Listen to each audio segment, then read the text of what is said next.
Assalamualaikum warahmatullahi wabarakatuh. Hari ini Cikgu Hamidah Jumbak Pek bersua muka untuk menerangkan karangan surat rasmi dalam Bahasa Melayu KSSM tingkatan 4 dan 5. Okey.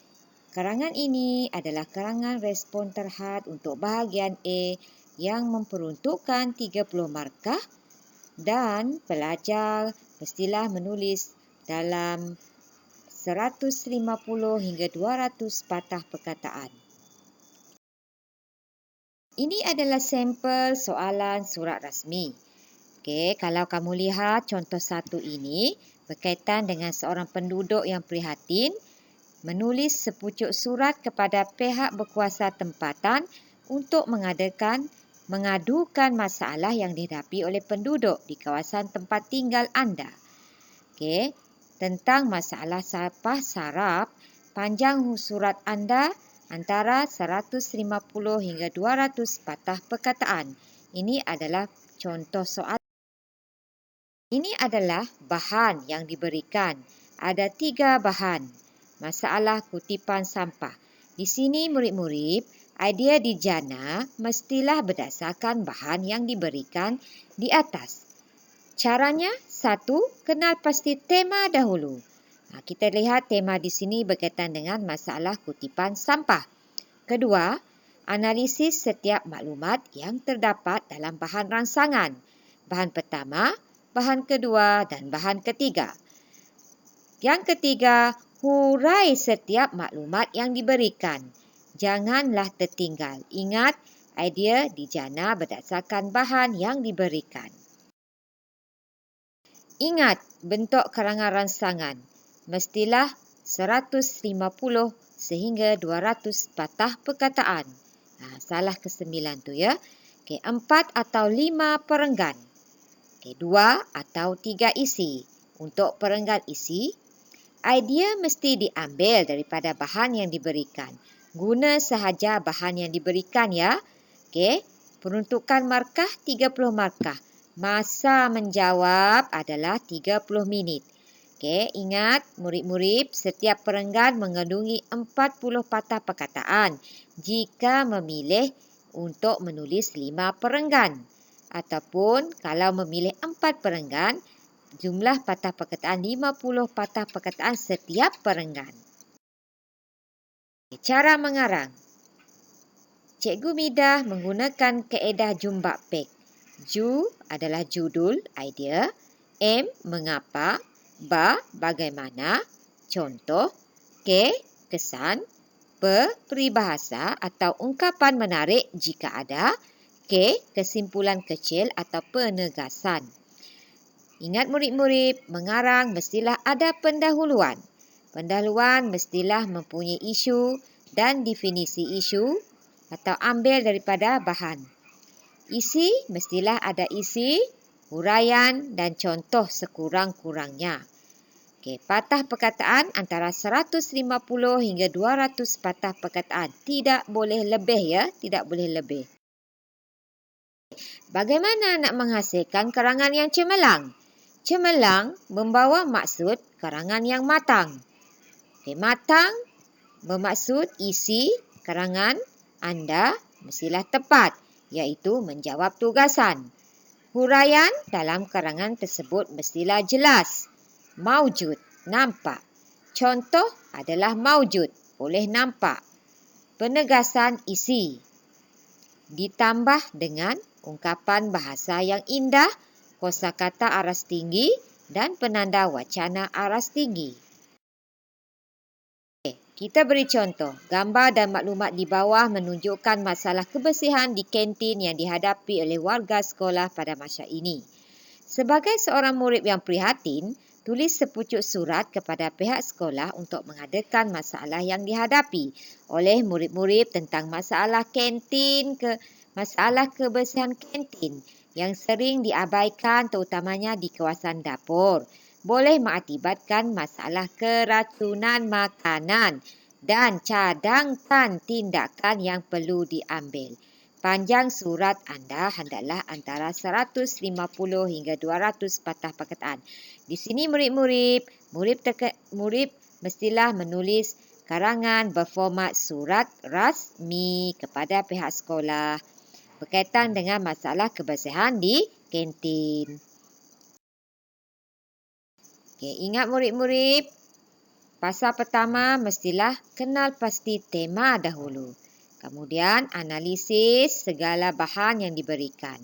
Okey, di sini adalah cara dan format karangan surat rasmi. Dia berkaitan dengan tema kebersihan dan kesihatan. Okey, nama pengiring berada di sebelah kanan. Kalau murid-murid tengok, okey, ada nama pengirim, alamat, poskod dan negeri.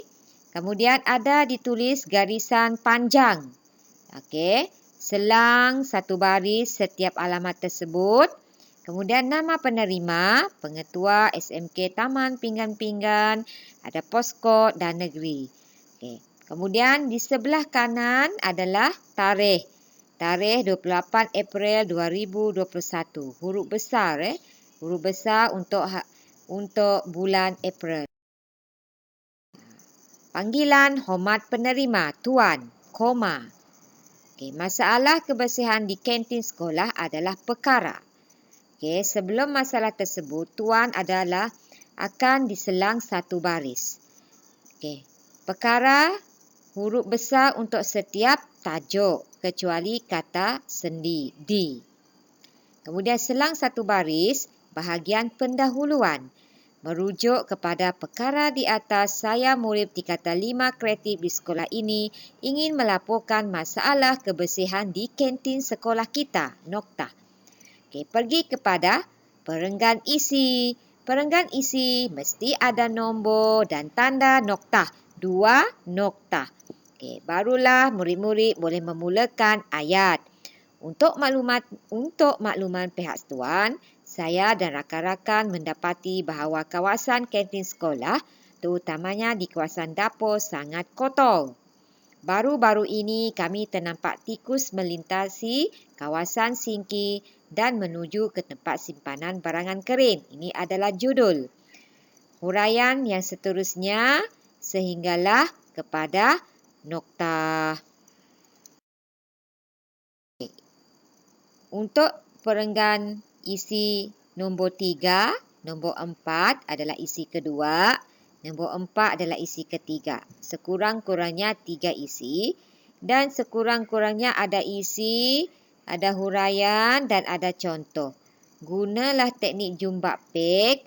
Tidak semestinya teknik itu disusun mengikut nombor yang diberikan. Pelajar boleh menggunakan kreativiti untuk menulis karangan yang diberikan. Okey, judul mestilah di atas, huraian di tengah, penegasan di belakang. Okey, nombor 3 ini, selain itu, penggunaan penanda wacana. Terdapat sisa makanan yang tidak dibuang dengan sistematik di kawasan dapur dan bersepah di dalam sinki. Ini adalah judul, idea. Huraian, sebahagian daripada pekerja kantin juga tidak memakai topi dan apron di samping makanan yang tidak bertutup. Untuk isi ketiga, dalam perenggan nombor 4 titik, perkara ini perlu diberi perhatian oleh pihak sekolah dengan memberikan amaran kepada pihak kantin. Hal ini dilakukan supaya pengusaha kantin menjaga kebersihan pada setiap masa dan mematuhi peraturan pengurusan kantin sekolah mengapa dan bagaimana. Seterusnya, pihak sekolah juga perlu membuat laporan kepada pihak Kementerian Kesihatan Malaysia sekiranya perkara ini masih berterusan. Okey, murid-murid, sekurang-kurangnya dalam satu perenggan itu ada 3 ayat. Disebabkan karangan ini adalah respon terhad yang memerlukan patah perkataan yang sedikit. Seterusnya, bahagian penutup. Penutup tidak memerlukan nombor. Segala keprihatinan dan kerjasama serta jasa baik tuan saya dahului dengan ucapan terima kasih. Selang satu baris, sekian, koma, terima kasih dan noktah. Okey, kemudian pergi kepada pengakuan pengirim. Ada koma, yang benar, koma. Benar tidak perlu huruf besar. Kemudian tanda tangan dan nama pengirim mestilah ditulis dalam huruf besar seperti yang diberikan. Okey, kemudian murid-murid bolehlah mengira patah perkataan dan ditulis di sebelah kanan atau kiri karangan. Dan terima kasih. Ini sahaja untuk hari ini. InsyaAllah kita akan berjumpa lagi. Bolehlah murid-murid tekan like, share and langgan. Bye.